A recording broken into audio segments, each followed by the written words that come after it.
Dès leur arrivée à La Réunion au début du XXe siècle, les musulmans ont eu une priorité. Celle de construire dans chaque grande ville de l'île une mosquée et une école coranique.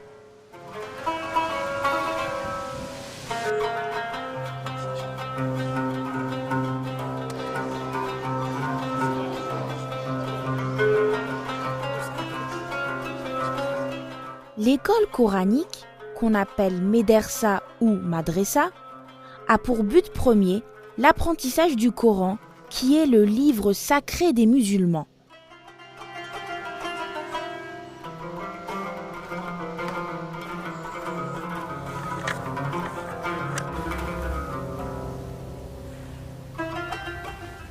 Bismillahirrahmanirrahim. Alif Lam Mim.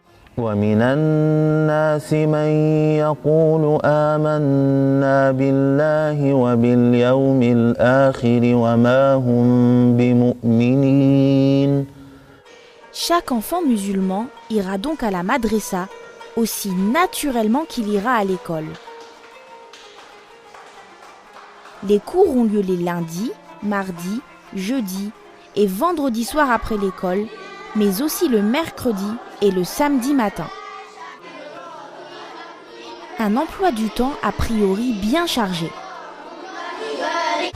Oui, moi en fait j'habite pas loin d'une mosquée et souvent je vois les petits musulmans qui rentrent le soir, le mercredi, le samedi et puis aussi pendant les vacances. Donc je pense qu'ils vont à l'école coranique. Et c'est vrai que par rapport à nous, nous le catéchisme c'était une fois par semaine et là je vois que ils y vont plus souvent, donc ça doit être vraiment un rythme assez soutenu, ça doit pas être facile tous les jours pour eux, quoi.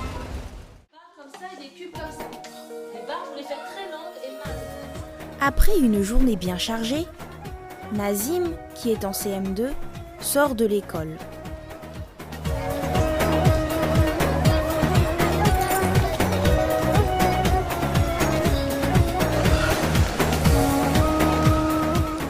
Il ne faut pas perdre de temps, car dans moins de 30 minutes, il ira à l'école coranique.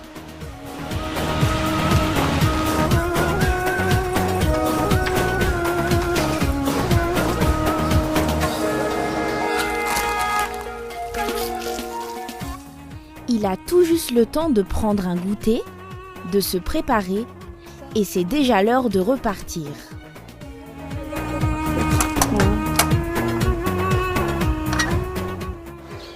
Une deuxième journée commence alors pour lui, qui sera rythmée par la récitation d'invocations, mais surtout par la lecture du Coran.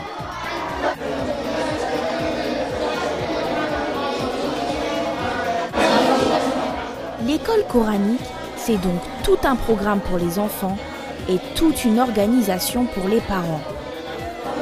Mais pour l'œil extérieur qui arrive, ça paraît impossible à gérer en même temps les leçons, les cours à l'école, la madressa et les leçons de la madressa, quoi. Donc ça fait un emploi du temps assez chargé, mais bon, une fois pris le rythme, ça va, il arrive à gérer.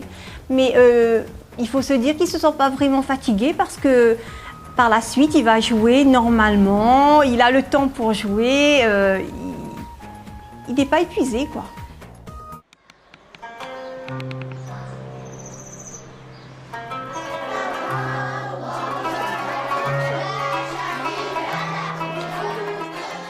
Un rythme aussi soutenu est nécessaire au vu de tout ce que doivent acquérir les élèves.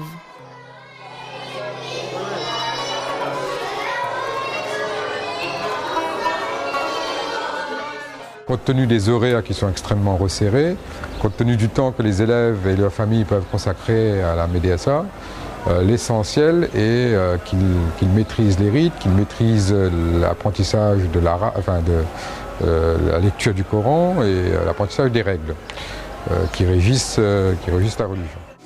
La scolarité débute à 5 ans et se termine vers l'âge de 14 ans.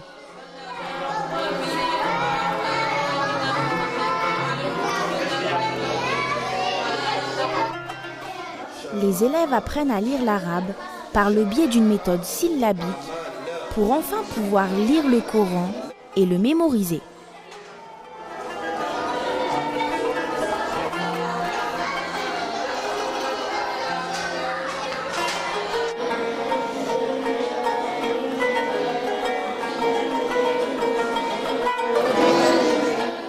À cela s'ajoute l'apprentissage d'invocations, l'étude de la vie des prophètes, mais aussi les règles de vie quotidiennes qui régissent le quotidien de tout musulman. Tout est organisé presque comme à l'école laïque, avec un système de niveaux de classe, de professeurs différents, de temps d'apprentissage collectif et individuel, et même un suivi par des évaluations. Oui, les évaluations se font périodiquement, suivant les trimestres. Il y a 3 évaluations de l'année et les notes sont répertoriées dans un carnet de liaison et communiquées aux parents. Et généralement, il y a une évaluation annuelle aussi avec une remise des prix pour les meilleurs élèves qui se fait en fin d'année. L'école coranique, c'est donc un programme chargé, mais c'est surtout un autre univers dans lequel les élèves s'épanouissent et agrandissent leur cercle d'amis.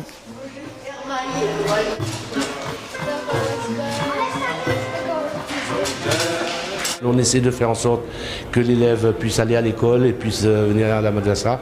Et on y réfléchit tout le temps sur le rythme scolaire, sur le programme, sur le contenu pour faire avec. C'est vrai que pour un enfant, ça peut paraître lourd, mais dans la pratique, ça se passe très bien. Les parents sont satisfaits. Alors la madrasa, fatigant ou pas? C'est pas fatigant du tout. C'est bien quoi.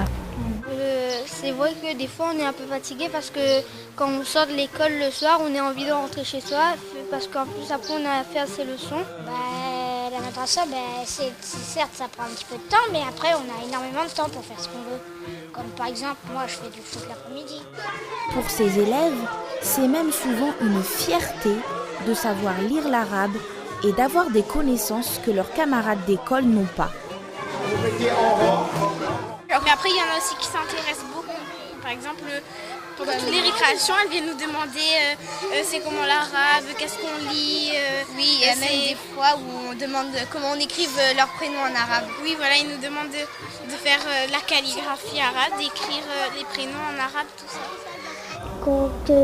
Quand j'emmène mon cousin à l'école, on dit qu'est-ce que c'est pas. Et il dit qu'ils ont la chance parce que nous, on prend le Coran et nous, on est fiers qu'on suive l'islam. Les enfants vivent donc très bien ce double cursus. Et ce rythme parfois effréné ne gêne en rien leur scolarité. Des enfants qui vont à l'école coranique, j'en ai eu certains, aussi bien en école élémentaire qu'en classe maternelle. Ça ne m'a pas paru être un problème par rapport à ces enfants-là, puisque je pense que quand ils sortent de l'école, il y a la première coupure avant qu'ils aillent à l'école coranique. Et ensuite, ils retrouvent un groupe d'enfants qui sont ceux de leur communauté, de leur environnement, où ils repassent un autre moment qui, je pense, est agréable d'une part. Sur lequel ils ont un temps de partage culturel. Et puis après, il y a un moment qui, a priori, est plus cadré, mais qui ne pose pas un souci au niveau de la longueur de la journée, je pense. Allier l'école coranique et l'école laïque semble même être un atout dans la mesure où les enfants qui apprennent le Coran développent un bon sens auditif et une facilité de mémorisation évidente. D'ailleurs, au terme de leur cursus à la madrasa, certains deviennent hafez, c'est-à-dire qu'ils connaissent par cœur l'intégralité du Coran. لقوم يعلمون وإن نكثوا من بعد أهلهم وطعنوا في دينكم فقاتلوا أوتوا نصيبا من الكتاب يؤمنون بالجبت والطاغوت ويقولون للذين كفروا هؤلاء. C'est l'amour de Dieu, de l'islam et le besoin de spiritualité qui pousse ces jeunes à tant d'efforts. Et le but d'apprendre le Coran par cœur, le Coran c'est le livre sacré, le livre de Dieu. C'est ça le but de pouvoir amener ce Coran dans notre cœur et de toujours l'avoir avec nous où que l'on soit. Mais ce qui peut paraître dommage, c'est que les élèves apprennent à lire et mémoriser le Coran sans en comprendre le sens. Cela pose-t-il problème ? Non, je ne pense pas que savoir lire le Coran sans comprendre le sens soit un problème. J'ai un Coran et puis il y a beaucoup de Corans où la traduction est inscrite à côté de l'écriture arabe. Donc si j'ai besoin de comprendre le sens de ce que je dis, je peux me référer à un Coran traduit pour voir le sens des versets que je lis. L'école coranique est avant tout une étape d'apprentissage essentielle pour acquérir les repères et connaissances qui régissent le quotidien de tout musulman. L'école coranique m'a apporté beaucoup parce que déjà pour les prières, pour la pratique quotidienne de la religion, de l'islam, on a besoin de réciter le Coran. Donc j'ai appris la plupart des sourates à l'école coranique. Puis même je sais lire l'arabe, donc tous les jours quotidiennement je peux lire un petit peu le Coran, certaines sourates. Ainsi, l'école coranique est un lieu d'apprentissage culturel et religieux incontournable pour tout musulman. Et les élèves ne se sentent nullement contraints puisqu'ils s'y sentent encadrés et entourés. Ils y trouvent une utilité pour leur vie future et tout est mis en œuvre pour que ce double cursus ne soit pas vécu comme une contrainte.